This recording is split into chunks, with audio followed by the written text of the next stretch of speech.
Hello, this is Amanda Coro, and I'm with Natalie. Hey, hey, hey. So, Natalie is a student that frequently visits the Writing Center, and we're meeting today just to have a casual conversation about the themes going on in my class this week, LLED 7930. And just to give you some background, Natalie, we've been reading some articles this week talking about racism in the classroom. We're focusing on critical race theory. And critical race theory is concerned with illuminating, naming, and addressing the material outcomes and realities of systemic and institutionalized racism. And what they talk about is one of the ways to counteract that is through counter storytelling. So meeting with other cultures, races, sexes, having serious conversations about those topics, because a lot of people are uncomfortable and afraid. And then us as educators, that's important to move past that. It's sharing with one another, having those stories. So I thought you and I could sit down today and actively do that. Just have a casual conversation about where we've seen these systemic things in our teachings. So first, I'll kind of just introduce myself as like who I am, where I work.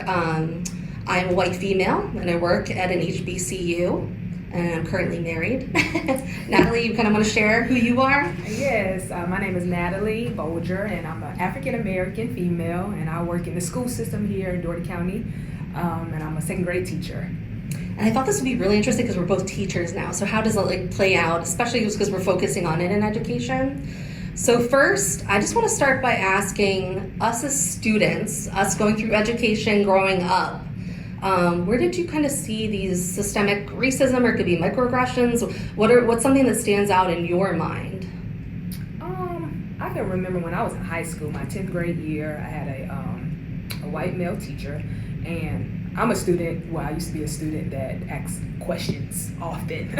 I'm just inquisitive. That's the kind of learner I am. And so when I ask questions, it seems like he was already trying to tell me, you should already know this, like kind of passive aggressive a little bit. And I'm like, well, I'm asking because I don't know.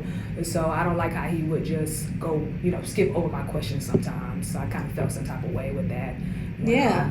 Just trying to ask and really learn for myself. It was actually a history class, and that's not one of my favorite subjects. So, but how did I deal with that? I just basically kept asking questions because that's me. So I wanted to learn, and he eventually gave me the answer. Good for you. Yeah. Good for you. And then one time I can remember outside of school, I was actually at the movie theater, and my oldest sister, she's kind of like my parent. Yeah. She was, we were in line, and a white male man got in front of us, and that she got defensive because she's, like I said, she's like my parent, so she kind of got a little rough with him a little bit, talking to him. Yeah. And I thought that was kind of disrespectful for him to do that just because, I don't know if it was color of our skin or not, but it was just rude. Yeah, I consider that rude too. Yes. Mm-hmm. For me, I clearly remember this memory. I was in 7th grade middle school, and it was our first book report. And the teacher, she gave us like a list of books we could choose from. She gave us websites we could go to. And I'd seen the reviews for Their Eyes Were Watching God by Zora Neale Hurston. Really wanted to read that book. I let her know. She pulled me aside and she looks at me and she goes, "Why would a girl like you want to read a book like that?" And me as a child, I was confused. I was just like, I'd never been told that I couldn't read a book, or I was just very confused by it. Didn't really understand why. I went ahead and read it anyway, because I'm defiant in that way. That's right. I've never been told not to read a book. We did a presentation class, submitted my report, got a big old F. Oh, wow. Yep. And we know the reason why. Right. So went home crying. I was like devastated, never got a bad grade. My mom was like, "What's wrong?" She immediately confronted the teacher about it because I didn't understand, at that time as a child, all the workings behind that. Mm-hmm. But yeah, it became a big thing with the principal, corrected my grade because it was a good book report. Okay. But yeah, that always stands out in my mind as a memory of transactions like this. Yeah, not a good memory. Yeah, that happened to me. Yeah, it sucks. But yeah, conversations like that is what opens that up. Yeah. What about, now this is what I'm most curious about, what about us as teachers now? Because you teach 2nd grade, right. I teach higher ed with like first and freshman and sophomore. How do you see race or just these concepts show up for you now with your kiddos?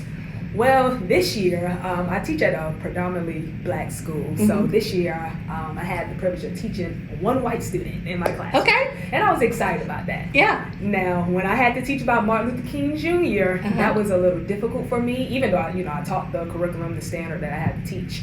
But at the same time, it was not difficult for me, but actually the students. I had to letting them know that, just because we have a Caucasian student, and I had to explain to them what Caucasian meant, we don't treat him any different kind of way. Can I push you further? How did you do that? So, what did that class that look like when you did that in the classroom?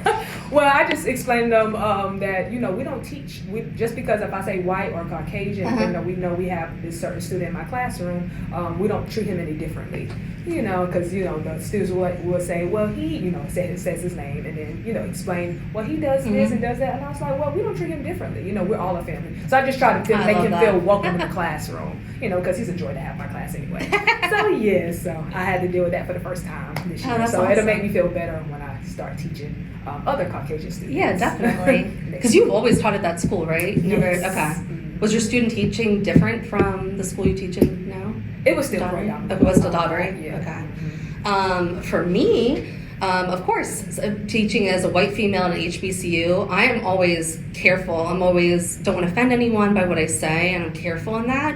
And in reading the articles this week, what was interesting is I don't know if that's a good thing, because they talk about, yes, I want to be empathetic and understanding, but they also say about not being afraid. So having these conversations, fear to go outside the box, fear to being unafraid to have conversations like these, like I said.